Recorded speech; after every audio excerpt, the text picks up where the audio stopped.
Representative Jasmine Crockett from Texas. Thank you so much, Madam Ranker, and thank you so much to our witnesses for being here today. I've sat and I've listened, and what my colleague, Mr. Krishnamurthy, just talked about was just blatant racism. Like, I'm gonna just call a thing a thing. Like, this administration is racist. That he has always been a racist, and that is what we are enduring in this country. Let me give you some facts behind this racism, and they get mad when I say the things that I say, but I will not stop speaking the truth. Number one, I said that what we were experiencing in this country felt like what I would imagine slave patrols to look like. And frankly, anybody that knows anything about slave patrols, this is exactly what it was like. We're talking about lawless people that are going around with no warrants or anything, and it's all about rounding people up and disappearing them. That is what's currently taking place. And interestingly enough, even though modern day policing was born out of slave patrols, when I was speaking with one of my friends who is a federal law enforcement officer, he told me that one of the things that he has observed is that the culture is created at the top. And when I think about it, it absolutely makes sense. If you have somebody at the top that will not tolerate the types of things that we're seeing, then maybe those under you won't do it.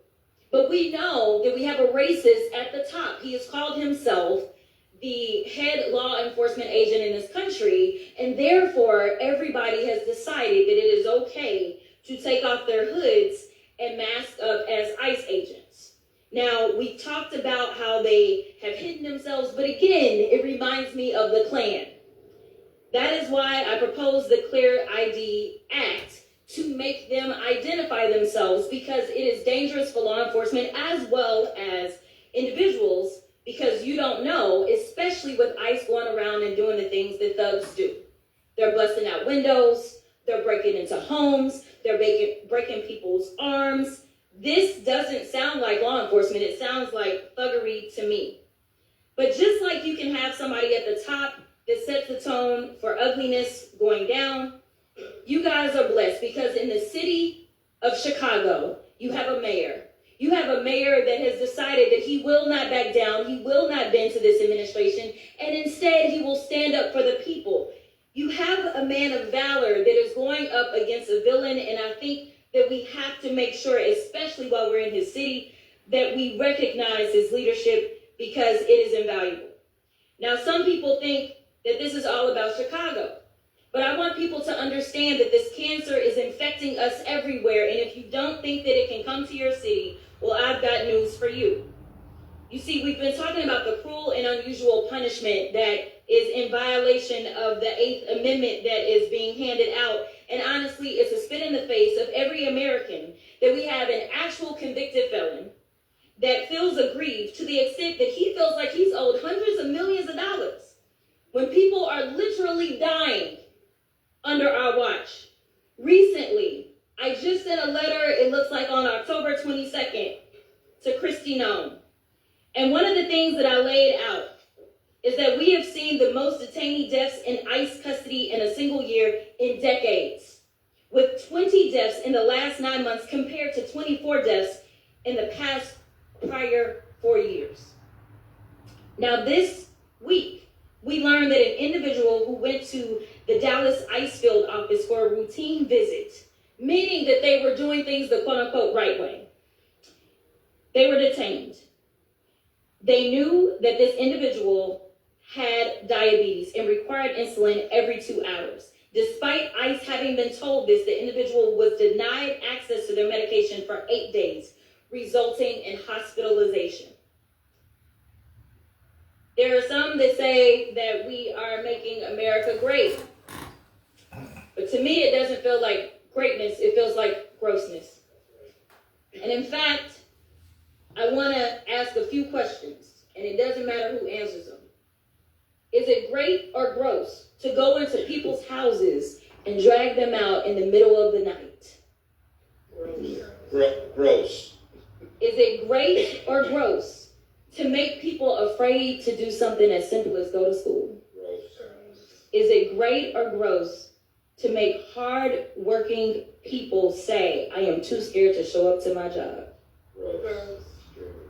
Thank you so much to each and every one of you for your courage.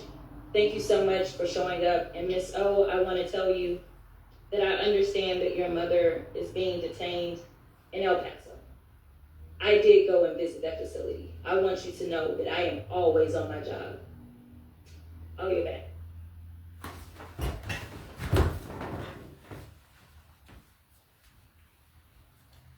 You see this LG again. You see Jasmine Crockett, the one that Stephen A. Smith said is ghetto. He called ghetto when you speak up for the people that you represent. You street and ghetto because you stand up for mistreatment. Jasmine Crockett, they talking about people getting kidnapped in Chicago by ICE, being thrown all on the ground, and they just disappearing. And Donald Trump and ICE and the FBI, they are doing nothing. That's the point that Jasmine Crockett made. If someone come kick your door in the middle of the night, is that law enforcement? Is that gross? Everyone said that's gross. So just by the fact that a representative that's in the House of Representatives can't get Donald Trump to protect the black and the brown people in Chicago, it tells you everything. And then, because he committed all those crimes in his first term, now he wants the federal government to pay him $230 million for the crime that he did. The man thinks he's a god. And those 77 million people that support him, when their sons and daughters is laying in the street dead,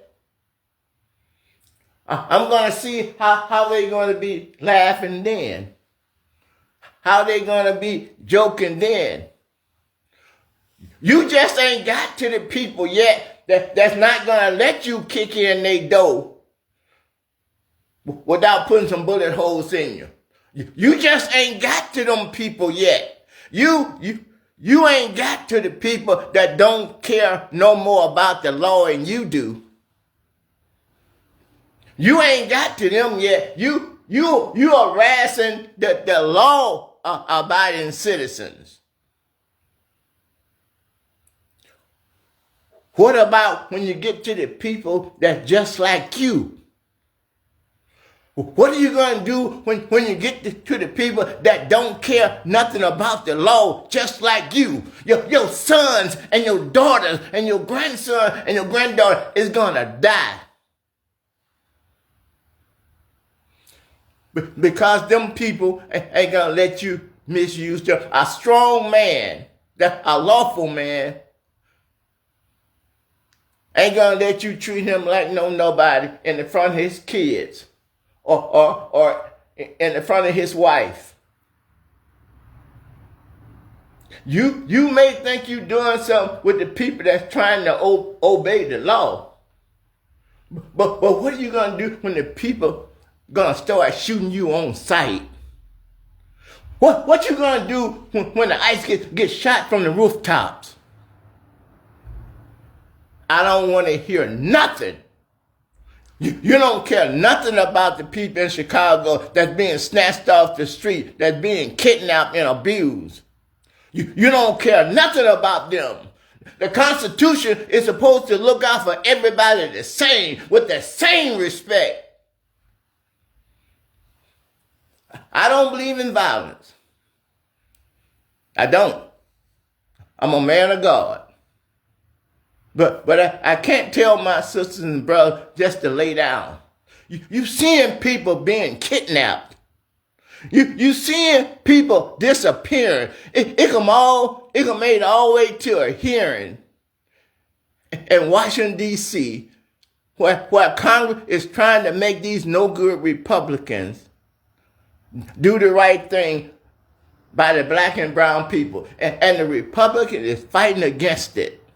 The Republican is protecting Jeffrey Epstein and the people that commit all those crimes against your sons and daughters. And you go with the people that participated in it.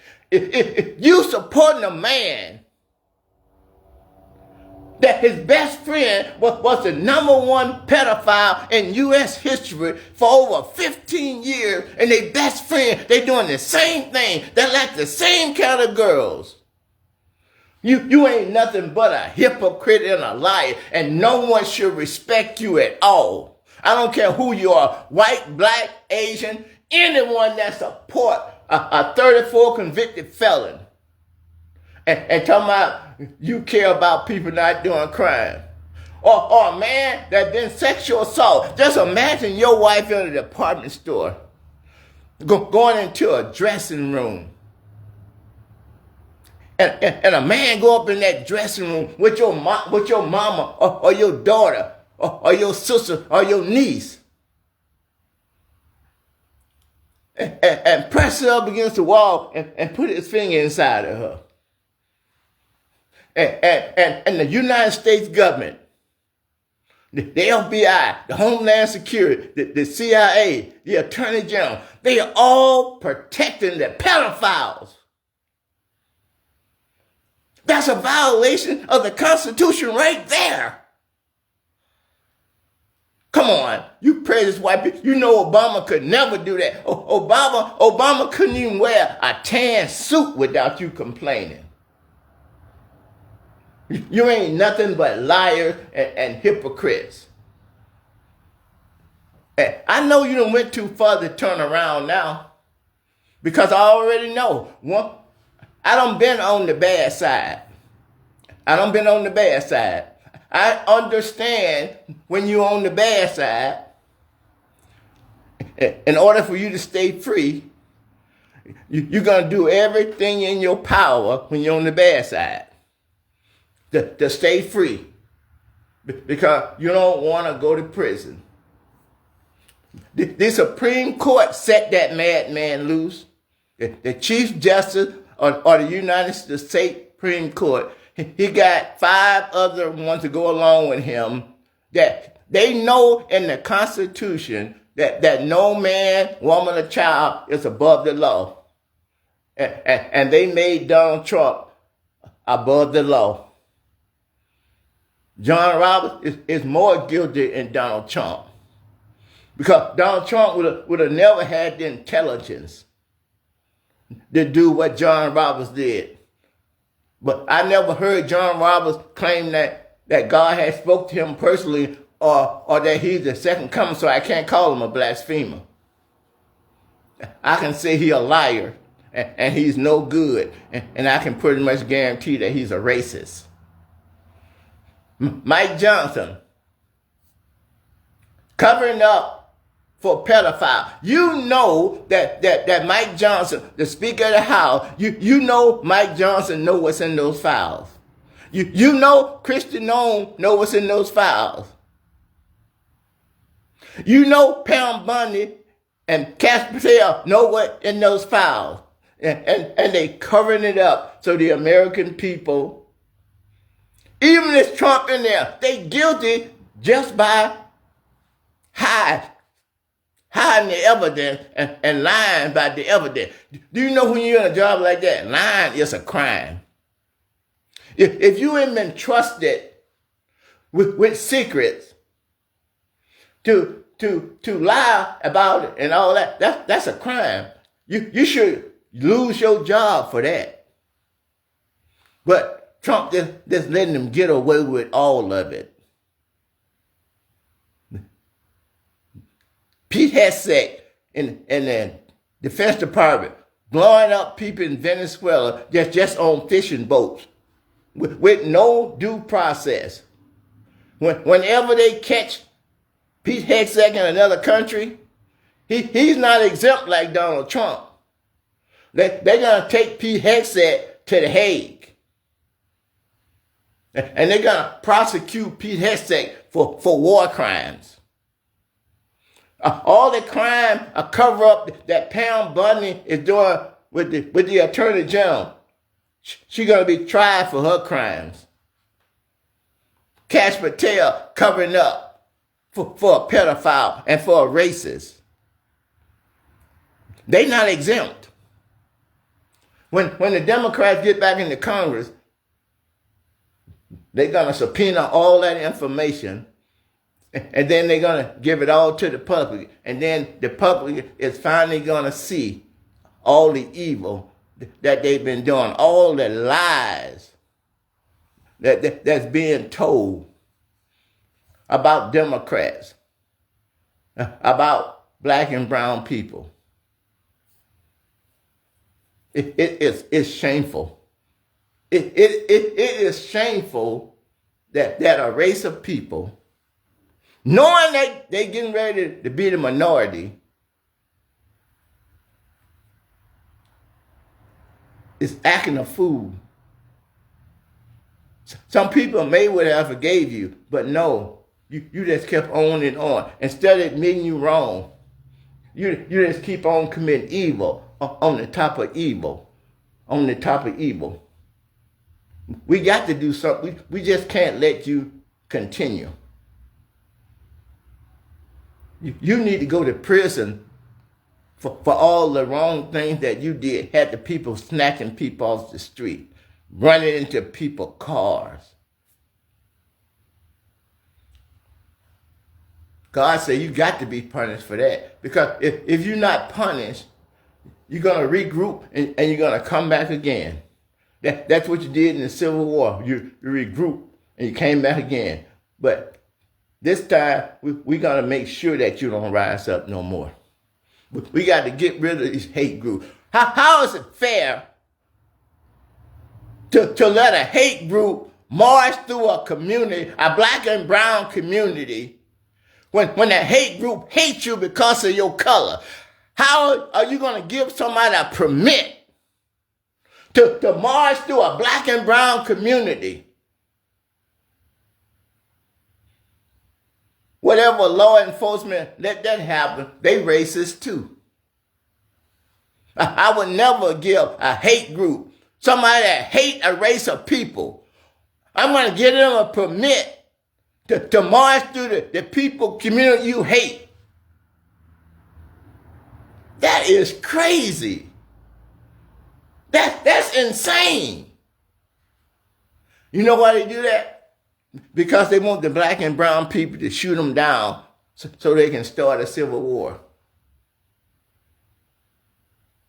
I don't know why you want a war. I don't know why you think you better at fighting than the black and brown people. I don't know why you believe that. Don't you watch some of them African movies? How good the Africans could throw a spear or shoot with a bow or blow a blow dart. Black people know how to hit targets. Black people know how to shoot. Remember, we just had to shoot rabbits and squirrels and deers and coons and possums. We know how to hit small things. You got black people can shoot a head off a snake with a revolver. So I don't know what make y'all think that we don't know how to fight. But try us, and you're gonna find out. You've been wrong so many times. You was wrong that we was ignorant. You was wrong when you said that we wasn't a full human being. You was wrong when you said that we can't learn. And come to find out, all the things that we invented that you covered up. I don't know why you want to die so urgently. But just remember this. We survived slavery. We survived Jim Crow. Not only did we survive, we thrived.